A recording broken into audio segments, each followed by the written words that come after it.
Hi, everybody. Today I want to talk to you about teachability. Some people have never heard that word before, but it is actually a word. Teachability, your ability to be taught. In other words, are you open-minded or are you closed-minded? Are you willing to listen? Are you willing to learn? And then are you willing to apply what you've been taught? So oftentimes in life, what I find is the younger people, let's say younger middle age, like 27, young adults, they're very, very teachable. And then 45, 55, maybe even 60 years old, they get a lot less teachable.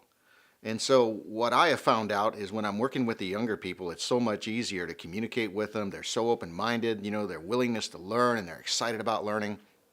And I have to frame what I do according to who's teachable and at what level of teachability they have. So I want to ask you today, whoever you are out there, what's your teachability level?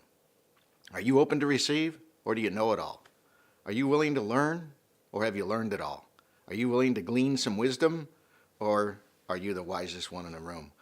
I heard it said like this once: learning something after you think you know it all is what matters.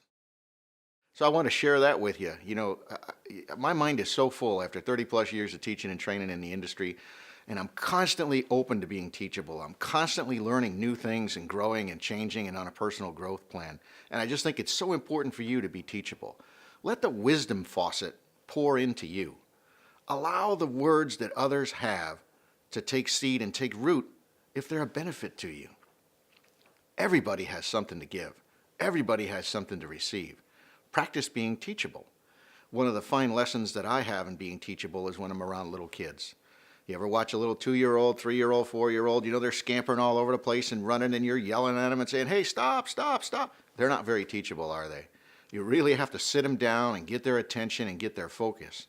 And I find that so often with the older crowd too. I have to really get their attention and get their focus in order for their mind to be open to receive. And have you ever been around teenagers? They won't even sit down in a room with you. They seem the least likely to be teachable. But something happens to us between those teen years and in our mid-20s after we get through a little bit of college, we get through a little bit of life, maybe we have some college debt, real life is just kind of coming at us. Boyfriends, girlfriends, relationships, moms and dads. And sometimes, you hit that little bit of a brick wall like, oh my gosh, this is bigger than I thought. I better seek some wisdom or I better seek some knowledge. Well, make sure that whoever you do allow yourself to be teachable with, that they have the fruit on the tree that you want. Make sure they have something to give you that's going to be of value. And make sure that everything you receive from them, that you weigh it and you measure it.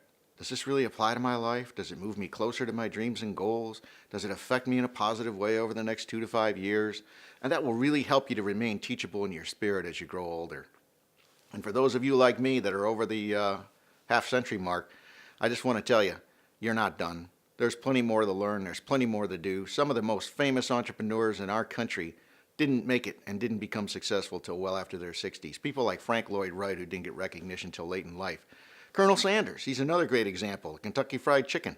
He was 65 years old and on the brink of bankruptcy for the second time when his recipe finally took hold and took off. Ray Kroc, he was 55 years old when he approached the McDonald brothers to buy their first, I think, 1 or 2 franchises in California and began the whole concept of franchises. There's no limit to the success that you can have in your life unless you choose to not be teachable. So remember, put on a teachable spirit, learn something today, and then pass it on to somebody else. Hi everybody, it's Mark. If you enjoyed that video lesson, I have 3 things that you can do right now to continue your journey at E5 Leader. First of all, you can sign up for this channel. That way I can deliver weekly video lessons to you that'll transform your life. Secondly, you can go to e5leader.com where I have a bunch more free training videos, newsletters, blogs, all kinds of great information on the secrets to leadership lessons that have transformed the top leaders in this country. In addition to that, I'll share with you upcoming events and live events that we're doing, and you can check us out on other social media networks as well. And the last thing, you can buy the new book. It's available online. It's E5 Leader. That's the name of the book. And what it is success tools to help you maximize your potential and to create equilibrium in your life. Thanks for being here. It's great to be with you. I look forward to meeting you at a live event. And as I always say, go and grow as an E5 leader and never let anyone steal your dream. God bless you. I'll see you soon.